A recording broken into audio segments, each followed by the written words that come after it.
All right, what's going on, everyone? We're here with our worms. We're going through some of the bins. We got to make some feed first, though.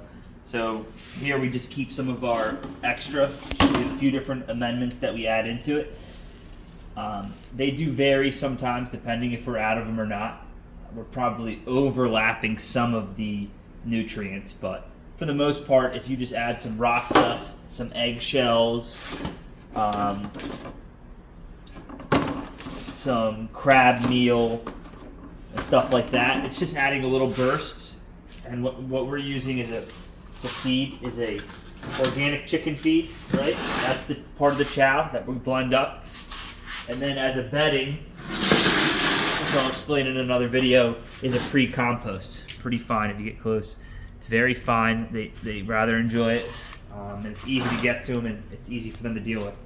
So real quick, I'm going to bring up some of these ingredients real quick. We have a bucket up here that we're just going to pan up.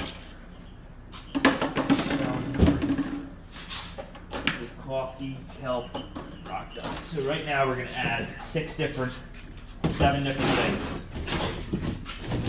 Right. There's not really a set way to do it, and you don't have to use these. I'm testing some of these bins with just pre-compost.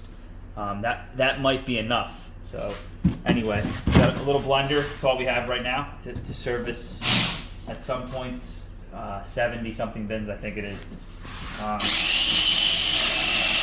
We're trying to make stuff fine. Yes, you can feed them table scraps. You can feed them stuff out of the fridge. It's a little bit different process because you have to watch that from going bad also.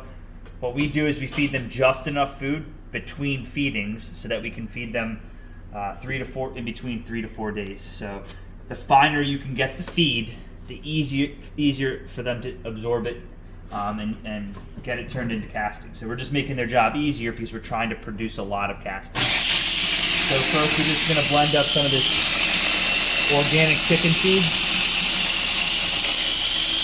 Right? And we can change our blend day to day, honestly. I mean, there's a bunch of different ways we can go about it, and all of them work just fine. So, I mean, you can run an operation on all scraps. That's just not how I'm running the operation. It's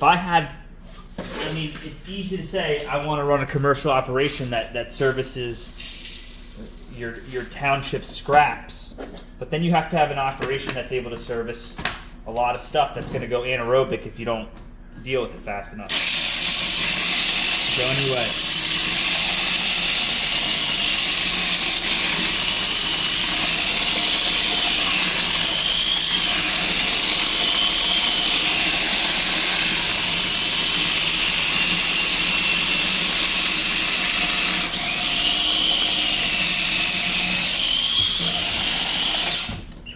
blend some of this up.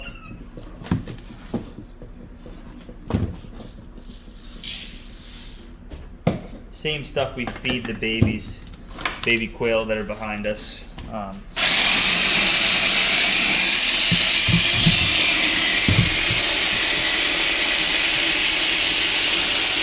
They're actually living, so it's another thing I'm going to go over in depth, but they're living on top of castings. It's filled with worms. I feed them a lot of worms. We do feed some chick feed, but essentially they're living on top of a worm pile right now that are eating it's kind of like a circle.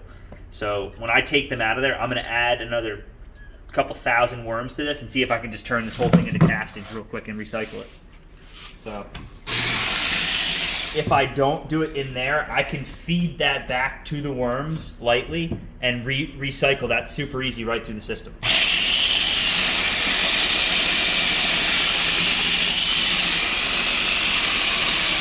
All right, so that's enough for demonstration. And normally I do a bucket at a time, half a bucket at a time. Right? It's not all completely done. They can deal with this stuff. When it gets wet, it gets soft. So that's kind of how they eat. They mush it and then we wet it. So we take that. I got a really in-depth, sophisticated system of measuring. So you bear with me and I'll be able to explain it someday, but it's very sophisticated, and you need to get it right. We'll be selling all these different amendments on the website, so you'll be able to buy them. And I think we're going to do like a 2-pound bag, and that should be plenty for a long time for a small. So essentially, a lot of these amendments that we're adding is making up for the lack of the food scraps. So these are all organic additives. Some of them are off our own property, like these eggshells. All you have to do is collect all your eggshells, regardless if you produce them yourself, freeze them, and then cook them to a dust, right, at the proper temperature. I'm going to add 2 scoops of that. Very sophisticated. All right. Get a crab meal.